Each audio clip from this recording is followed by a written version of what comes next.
I am 98 years old. Look closely at my face. Every line you see here was earned by time, but the deepest ones, the ones that pull at the corners of my eyes, were carved by regret. I don't have enough days left on this earth to waste them lying to you. So I am going to tell you the absolute truth. You are currently making a mistake that is quietly destroying your life, and you don't even realize it because society is clapping for you while you do it.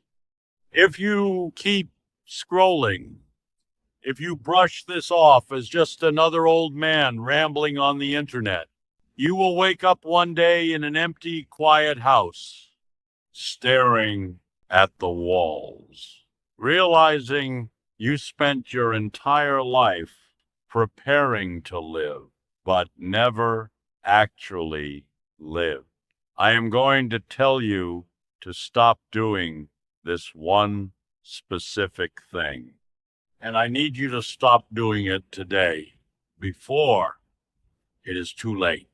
Most people think the ultimate tragedy of old age is the failing of the body, the aches, the slow walk, the fragile bones, the way your own hands betray you when you try to hold a cup of coffee. But that is just biology. That is just the lease on your physical body running out. The real tragedy, the one that keeps you awake at 2 in the morning when the rest of the world is asleep, is the clarity of hindsight. It is looking back at a lifetime of choices and realizing you traded the most precious things you had for a complete illusion. For 60 years, I was the man everyone admired. I was the blueprint of success. I was disciplined. I was a provider. I worked 50, sometimes 60, sometimes 70 hours a week. I built a solid business from the ground up, paid off a beautiful house in a quiet neighborhood, and put money away in all the right accounts. I was building a fortress for my family, a financial wall so high that nothing could ever hurt them. I told myself I was doing it for them. I believed it with every fiber of my being. I told my wife, Sarah, that once the business was stable, we would take that trip to Italy she always dreamed of. I told my son, David, that once this big project was over, once the quarter closed, I would finally have time to coach his baseball team. Just a little more time, I would say. Just let me get through this month. Just wait until I retire. Then we will have all the time in the world. I treated the present moment like it was an obstacle I had to get through to reach a magical destination called someday. Someday we will travel. Someday we will relax. Someday I will put my phone down, turn off my pager, and actually look into your eyes when you speak to me. Someday I will be the husband and the father you deserve. But here is the brutal truth about someday. It does not exist. It is a ghost. It is a fabricated landscape. It is a lie we tell ourselves to justify neglecting the only thing we actually possess, the 24 hours right in front of us. Stop sacrificing the people you love and the life you have right now to build a future that is completely out of your control. Stop delaying your happiness. Stop hoarding your time as if you have a guaranteed infinite supply of it. You do not. Time is not a bank account you can save up and spend later. It is a river, and it is flowing past you right now, washing away moments you will never, ever get back, whether you are paying attention to it or not. Let me tell you what happened to my someday. When I was 65, I finally retired. I sold the business for a number that made my accountant smile. The bank accounts were full. The house was paid off. The fortress was complete. I walked into the kitchen on a Tuesday morning. The house was quiet. The sun was shining through the blind. I poured 2 cups of coffee, walked over to Sarah, looked at her, and smiled. We made it, I said. Booked the tickets to Italy. Booked the best hotels. We are going. 2 months later, Sarah was diagnosed with aggressive pancreatic cancer. All that money I saved, all that wealth I sacrificed my youth to build, it bought her the best doctors in the country. It bought a private room, but it couldn't buy her a single extra minute of life. All that time I thought I had stockpiled for our golden years, it evaporated in cold hospital waiting rooms, in sterile corridors, and in quiet, terrifying nights, listening to her struggle to breathe. She passed away 4 months before our scheduled flight to Rome. I stood at her funeral, surrounded by colleagues, competitors, and acquaintances, all of them shaking my hand, telling me what a great provider I was, what a successful man I had been. And I wanted to scream. I wanted to tear my suit off. I wanted to trade every single dollar, every single achievement, every single late night at the office, just to go back to one unremarkable Tuesday 10 years earlier and sit with her on the porch. Instead of rushing back to my desk to review a contract that nobody even remembers today, I didn't lose my wife to cancer. I mean, biologically, yes, I did. But the real loss happened decades earlier. I lost her in thousands of tiny, invisible moments where I chose my work, my ambition, and my imaginary future over her presence. I was physically in the room, eating dinner at the same table, but my mind was always somewhere else, fixing a problem that didn't matter, chasing a dollar we didn't need. And then there is David, my son. David is 70 years old now. He has silver hair, just like I do. We talk on the phone every Sunday at 4 o'clock, but there is a distance between us, a quiet, polite chasm that I built with my own 2 hands. I want to tell you about a concept you probably haven't thought about. It's called the last time. Throughout your life, there will be a last time you do everything. And most of the time, you won't know it's the last time until it's far too late.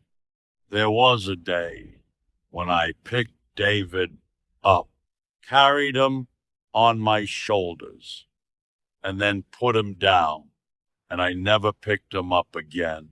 I didn't know it was the last time. If I had known, I would have held him longer. When he was 12, his team made it to the regional baseball championship. He had practiced in the yard by himself for months because I was always busy. On the day of the final game, a major client threatened to pull their account. I made a choice. I chose the fortress. I chose the illusion of provision. I walked into David's room and handed him a new baseball glove I bought to assuage my guilt, and gave him the speech. I have to work, buddy. I'm doing this for our future. I'll be at the next one. He looked at me, took the glove, and just nodded. He didn't cry. He didn't yell. And that was worse. It meant he was used to it. It meant he had already learned that he was second place to my ambition. There was no next one. He stopped playing baseball the following year. Children do not pause their growing up to accommodate your schedule.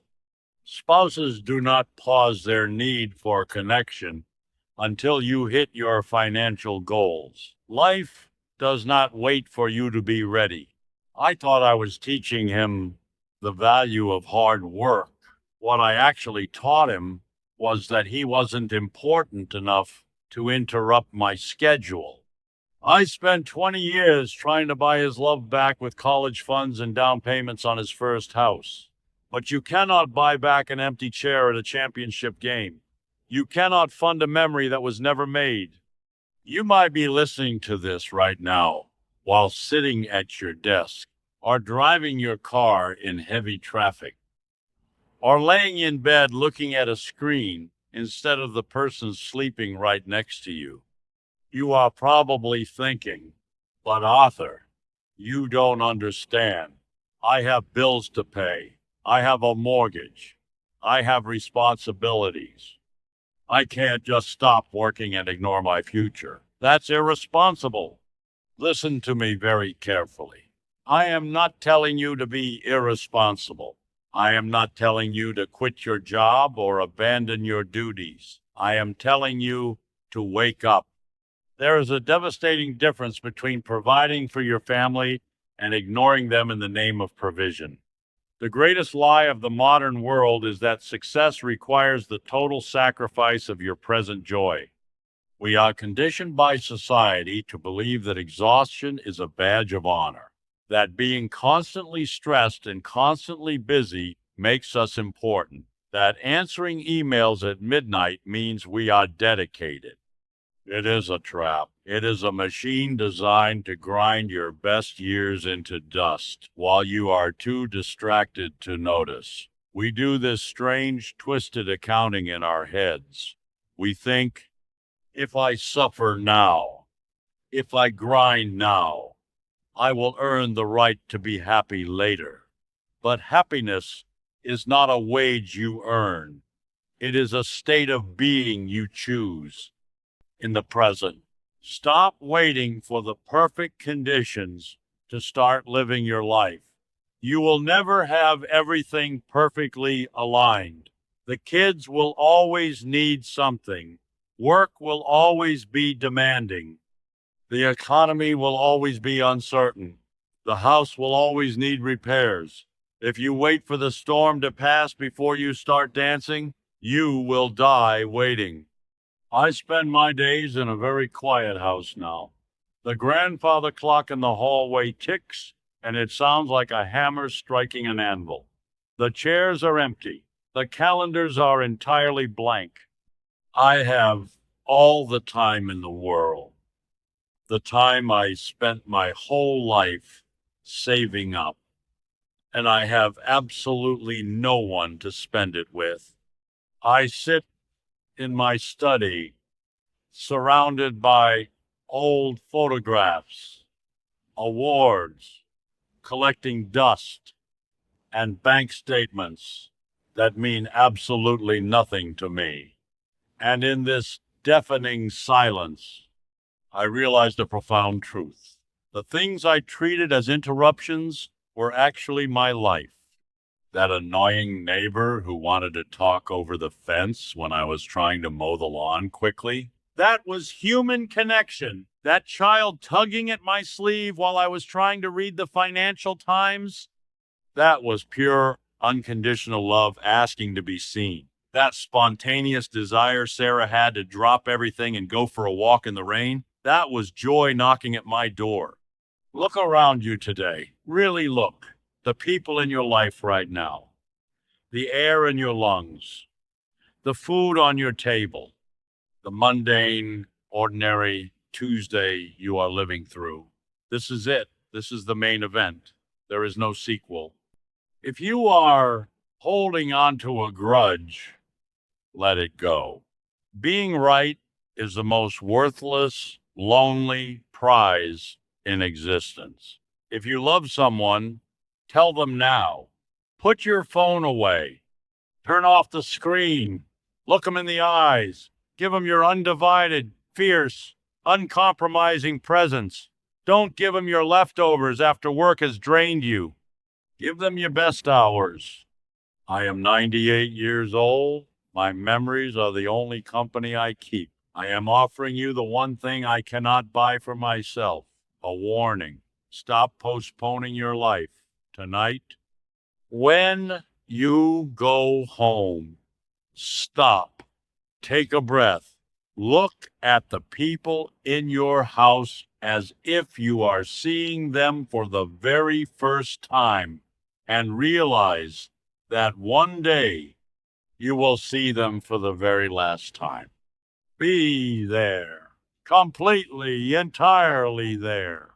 Your someday is not a point on the horizon. Your someday is right now.